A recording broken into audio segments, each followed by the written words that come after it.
नमस्कार। जैसे कि आप सभी जानते हैं कि हाल ही में नॉर्थ कोरिया ने अपने कॉन्स्टिट्यूशन में बदलाव किया है, लेकिन ये बदलाव पूरी दुनिया को हिला देने वाला है।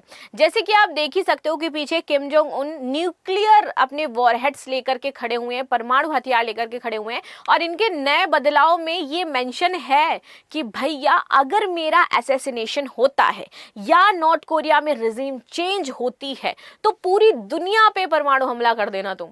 मतलब ये किसी एक देश की बात है ही नहीं, ये नेशन की बात है ही नहीं। ये जो पॉलिसी लेकर के आए हैं ये पूरी दुनिया के लिए खतरा बन सकती है और इस पर साझा एकजुट होकर के विचार करना चाहिए। यहां पर बात ये नहीं कि यूएस क्या करेगा, चाइना क्या करेगा, रशिया क्या करेगा, इंडिया क्या स्टैंड लेगा, ना भाई, ये तो पूरी दुनिया के लिए खतरा है। तो यहाँ पे जो खबर है चलो वो देख लेते हैं। तो इन्होंने बोला है north Korea amends constitution and mandates nuclear strike if Kim Jong Un is assassinated. ये है बात। और एक बहुत बड़ा बदलाव जो इन्होंने किया है वो ये भी है कि हम अब साउथ कोरिया को अपने से अलग देश भी रिकॉग्नाइज करते हैं, वरना पहले सोचते थे कि कभी ना कभी एकीकरण हो जाएगा। चलिए, नॉर्थ कोरिया का नया संविधान, किम जोंग उन को कुछ हुआ तो ऑटोमेटिक न्यूक्लियर अटैक होगा।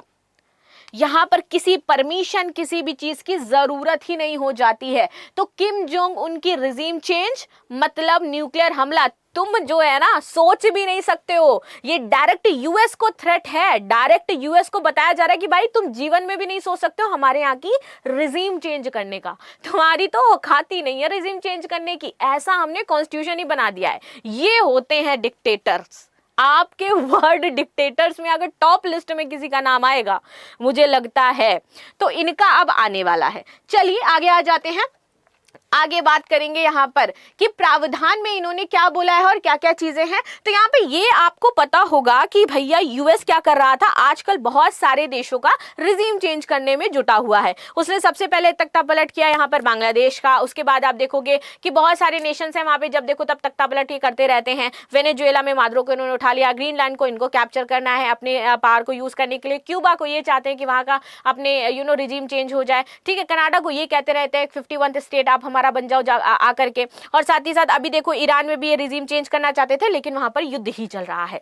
तो ये किम जोंग उनको पता था, इनको आंतरिक जानकारी मिली और ये भी मिली कि भैया खैमनेई को मार दिया यूएस ने। तो इनको लगा कि कहीं फ्यूचर में अगर हमारे साथ ऐसा यूएस करता है तो हम क्या करें ऐसा कि यूएस सोचे भी ना। तो इन्होंने बोला कॉन्स्टिट्यूशन चेंज करो, सबसे पहले तो न्यूक्लियर हमला शामिल कर दो, क्योंकि उससे ही यूएस बच रहा है। और यहाँ पर सबसे बड़ी एक और चीज आपको पता चलेगी कि क्यों इन्होंने ये चीज रखा है, क्या कारण आया आखिर ये एक चेंजमेंट करने का इतना बड़ा।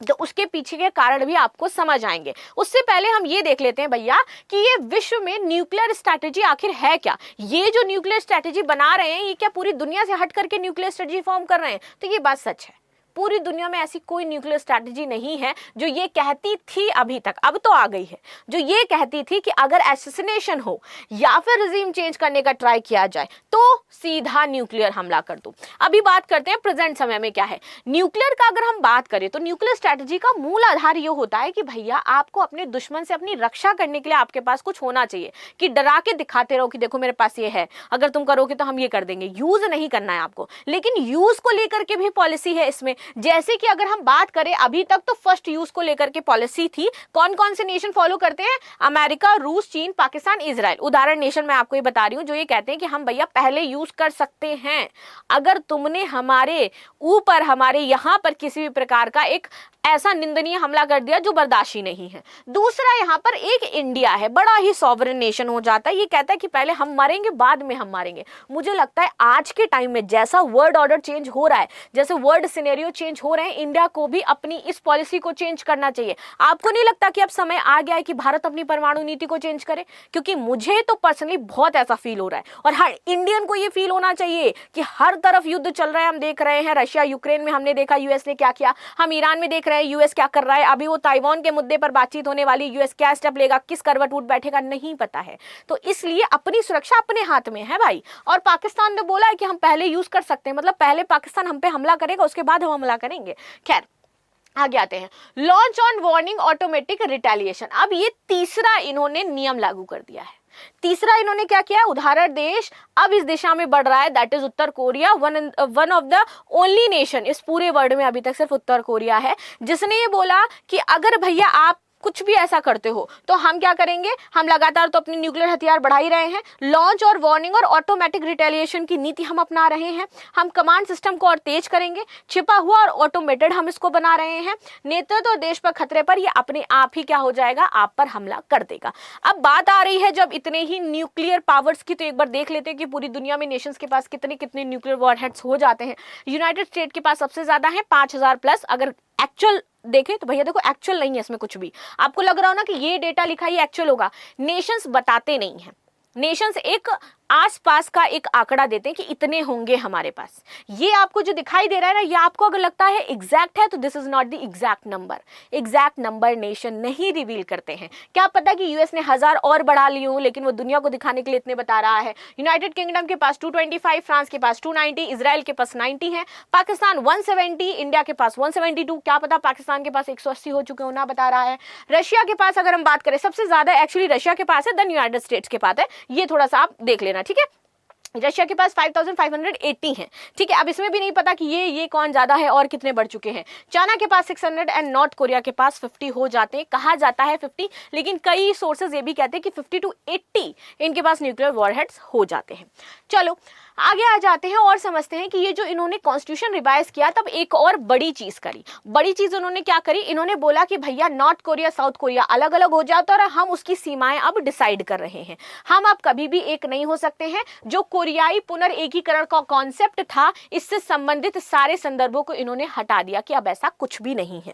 अब देखो इसका फायदा सबसे ज्यादा चाइना उठाने वाला है। कैसे उठाने वाले और क्यों मैं ऐसा कह रही हूं, क्योंकि ये डायरेक्ट थ्रेट तो यूएस को है, ये चाइना को भी पता है कि ये जो किया गया है, कदम उठाया गया है, ये यूएस के स्ट्राइक के बाद, खेमनेई की हत्या के बाद कोरिया ने उठाया है। तो अब चाइना इसका भरपूर फायदा भी उठाएगा और साथ ही साथ चाहेगा कि उसके संबंध और भी ज्यादा नॉर्थ कोरिया से बेहतर हो। वैसे भी नॉर्थ कोरिया और चाइना के संबंध अच्छे हो जाते हैं और नॉर्थ कोरिया जब भी यूएस प्रेशर डालता था नॉर्थ कोरिया के ऊपर, किस चीज का प्रेशर डालता था, जिस चीज का वो ईरान के ऊपर प्रेशर डाल रहा था, न्यूक्लियर एनरिचमेंट को लेकर के, तो यहां पर उसने बहुत ज्यादा प्रेशराइज किया नॉर्थ कोरिया को। लेकिन उसको पता था ये पागल नेशन है, ज्यादा प्रेशराइज किया, पता चला मेरे ऊपर ही हमला हो गया, ठीक है। तो यहाँ पे चाइना ने बहुत बार बोला और यूएस को भी बोला कि आप कौन होते हो भैया नॉर्थ कोरिया को प्रेशराइज करने वाले, आपके पास खुद के पास न्यूक्लियर हथियार है तो आप दूसरे को क्यों नहीं बनाने दे रहे हो। सिंपल सी बात हो जाती है। अब इस चीज का फायदा चाइना ने बहुत ज्यादा उठाया है और अब और भी उठाएगा। चाइना की बात करें तो ये उत्तर कोरिया का सबसे बड़ा व्यापारिक नेशन है, सबसे बड़ा।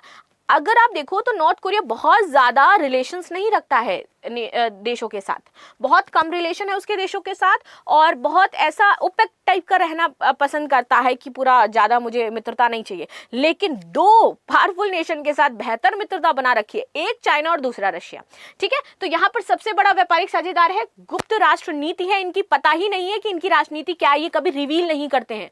पूरी दुनिया के सामने इन्होंने अपनी राष्ट्रनीति रिवील नहीं कर रखी है। और यहाँ पर आर्थिक और रणनीतिक, अगर हम राजनीतिक समर्थन की बात करें तो वो पूरी तरीके से दिया जाता है। वांग ही यहाँ पर जब विजिट पे गए थे, तो जब वहां पे गए थे नॉर्थ कोरिया पे विजिट पे चाइनीज नेता, तो उन्होंने बोला भी था कि अमेरिका और पश्चिम देशों की ओर से अलग थलग ये रहता है, तो हम इसलिए चाहते हैं कि इसके साथ अपने संबंधों को आगे बढ़ाया जाए और इसको अलग थलग नेशन की तरह ना ट्रीट किया जाए। हम इनके साथ जितने से जितने गहरे संबंध हो सकते हैं उतने बनाने का ट्राई करेंगे। और अब तो संबंध और भी ज्यादा गहरे बनाएगा चाइना, क्योंकि बात आ गई है एसेसिनेशन और डायरेक्ट न्यूक्लियर अटैक की। तो जब भी यूएस उसको थ्रेट पहुंचाएगा तब वो नॉर्थ कोरिया के पास जाकर के कहेगा देखो एक धमकी दे ही दो, एक मिसाइल जो सी ऑफ जापान है वहां पे मार ही दो, क्योंकि सी ऑफ जापान का मुद्दा भी आप जानते ही हैं। Now north Korea leader Kim calls ties with the Russia top priority in the Victory Day message to Putin। इसी बीच यहाँ पर आप देखोगे कि नॉर्थ कोरिया रशिया के साथ भी अपनी साझेदारी को बढ़ा रहा है और इन दोनों के बीच में बहुत ही अच्छे संबंध हो जाते हैं। इन दोनों ने ही एक बेहतरीन डील साइन करी है, that is called the strategic partnership treaty, जो इन दोनों के बीच में 2024 में साइन की गई थी, जिसमें इन्होंने बोला था कि हम म्यूचुअल डिफेंस से रिलेटेड जो चीजें हैं उसका डेवलपमेंट हो, शेयर करना, ये सब कुछ करेंगे। अब यहाँ पर इंडिया बच सकता है क्योंकि रशिया के साथ उसके बेहतर संबंध हो जाते हैं, ठीक है। तो इंडिया फायदा भी उठा सकता है इस चीज का, नो डाउट। उत्तर कोरिया, ये कहा जाता है कि भैया उत्तर कोरिया ने यूक्रेन में अपने 5000 सैनिक लड़ने के लिए भेजे थे यूक्रेन से रशिया के लिए भेजे थे, जिसमें से उसके 6000 सैनिकों की डेथ हो गई थी, but this is not verified कि भैया कितनी हुई थी कितनी नहीं हुई थी। तो आप देखो संबंध इस लेवल के हैं कि लड़ने के लिए भी भेज रहे हैं अपने सैनिकों को। तो कल को अगर कुछ भी होता है रशिया में तो नो डाउट नॉर्थ कोरिया उसके पास खड़ा है, और न्यूक्लियर की तो बात क्या ही करें, दोनों के पास ही हो ही जाते हैं। खैर, US president elect could seek the fresh dialogue with the North Korea leader Kim South Korea. तो यहाँ पर एक बार इन्होंने ट्राई भी किया था कि भैया दोनों के साथ हम संबंधों को बेहतर कर पाए, दोनों को मिला पाए, लेकिन ये हुआ नहीं। सामने से तो कह दिया कि हाँ हम ट्राई करेंगे, लेकिन बाद में कहते कि भैया तुम चलो, आप जो करने आए थे वो हो नहीं सकता है यहाँ पर। और इस तरीके से अब तो डायरेक्ट थ्रेट पहुंचा दिया है यूएस को कि देखो तुमने अगर सोचा भी ना लाइफ में कभी कि रिजीम चेंज हम नॉर्थ कोरिया की करेंगे, चाइना और रशिया के पैट बता रहा है, तो कभी नहीं, तुम्हारे सैंक्शंस मेरे ऊपर लागू नहीं होते। हम जिससे चाहे उससे व्यापार करें, जिससे चाहे उससे तेल परचेस करें, तुम कोई नहीं हो जाते मुझे बोलने वाले। मुझे लगता है पूरे वर्ल्ड में इस टाइम नॉर्थ कोरिया ही हो जाता है इस तरीके से यूएस को ट्रीट करने वाला। अगर हम इनकी मिलिट्री पावर की बात करें, क्या ऐसा नॉर्थ कोरिया कर सकता है? ऑफ कोर्स कर सकता है, नो डाउट 110% कर सकता है नॉर्थ कोरिया। वो नॉर्थ कोरिया, वो किम जोंग उन है भैया, कर सकता है। अगर डाउट है तुम्हारे मन में तो कोई भी नेशन जरा रिजीम चेंज करके देख ले, फिर पता चल जाएगा। अभी अगर हम थोड़ा सा पावर की बात कर लेते हैं, इनके पास कितनी हो जाती है, तो सैन्य इनके पास जो कर्मी है अभी लगभग 12 लाख के आसपास है। रिजर्व फोर्स इनके पास 6 लाख के आसपास हो जाती है। हाँ, कुल जनसंख्या इनकी 2.6 करोड़ है। रक्षा बजट ये अपनी जीडीपी का 15 से 20% खर्चा करते हैं, लगभग 4 to 5 बिलियन। ग्लोबल रैंकिंग में इसका 34वां स्थान आ जाता है। लैंड फोर्सेस तो इनके पास 6560 टैंक हैं, आर्म्ड व्हीकल 11000, तोपखाने 21100, मल्टीपल रॉकेट 5500, कुल जहाज 780, पनडुब्बी 70 जिनमें से 20 मिसाइल हैं, फ्रिगेंट 3 है, कॉर्वेट 20 है, गश्ती जहाज यहाँ पर 6600 के आसपास हैं। एयरफोर्स में कुल 1100 विमान है, लड़ाकू इनके पास 200 हो जाते हैं, अटैक एयरक्राफ्ट 300 हैं, हेलीकॉप्टर 340 हो जाते हैं, और देनर अन्य यहाँ पर आपके 260 हो जाते हैं। लेकिन यहाँ पर आप देखोगे कि वेपन इज मास डिस्ट्रक्शन की अगर हम बात करें, परमाणु हथियार तो 50 से 90 वॉरहेड अनुमानित हैं। ठीक है, न्यूक्लियर डिलीवरी शिफ्ट की बात करें, मिसाइल, क्रूज, आर्टिलरी, पनडुब्बी इनके पास है। केमिकल बायो हथियार इनके पास मौजूद हैं, वर्तमान समय में इनके पास केमिकल हथियार भी हैं और बायोलॉजिकल हथियार भी नॉर्थ कोरिया के पास हो जाते हैं। तो सोचो कि अगर वो पगलाया तो क्या होगा। इसके बाद नॉर्थ कोरिया की प्रमुख ताकत तो उनकी विशाल सैन्य सेना और रिजर्व फोर्स है, मजबूत आर्टिलरी है, न्यूक्लियर हथियार है, पहाड़ी भूभाग रक्षात्मक इनको देता है, गोपनीय साइबर युद्ध की अभ्यास है भैया इनको।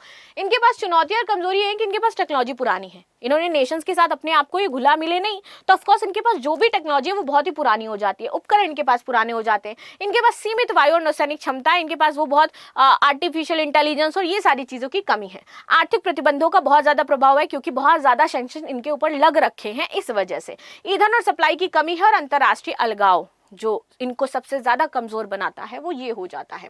संभावित खतरे क्षेत्र अगर मैं बात करूं तो भैया ये स्पेशली जो इन्होंने कर रखा है ना, रेडियस बना रखा है, ये साउथ कोरिया, जापान और यूएसए के लिए बना रखा है कि वो इन क्षेत्रों में अपनी मिसाइल रेंज इनको मिल रही है। तो इस तरीके से जो किम जोंग उन है, इन्होंने बोला देखो मार के दिखाओ अगर तुम में दम है तो।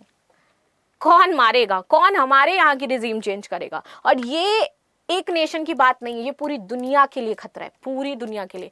इस तरीके की कोई भी न्यूक्लियर पॉलिसी अगर बनाई गई है तो this is a threat for whole world, जिसमें पूरे वर्ल्ड को एक साथ मिल करके बोलना चाहिए। यहाँ पर कोई एक नेशन नहीं है कि इंडिया क्या स्ट्रैटेजी अपनाएगा, रशिया चाइना क्या स्ट्रैटेजी। अब यहाँ पर खाली बस ये हो सकता है कि हाँ न्यू जो पॉलिसीज आ रही है उसके अकॉर्डिंग अपने आप को यहाँ पर शिफ्ट किया जाए, अपनी बातों को रखा जाए और चीजों को देखा जाए। So this is the news what we discuss. इस पर आपकी क्या राय है, इस न्यूक्लियर की न्यू पॉलिसी पर आपकी क्या राय है जरूर बताइएगा, और इंडिया को क्या चेंज करना चाहिए नहीं करना चाहिए ये जरूर बताइएगा। सो मिलते हैं नेक्स्ट क्लास में, तब तक के लिए धन्यवाद। लाइक शेयर सब्सक्राइब करना बिल्कुल भी ना भूलें, and thank you so much.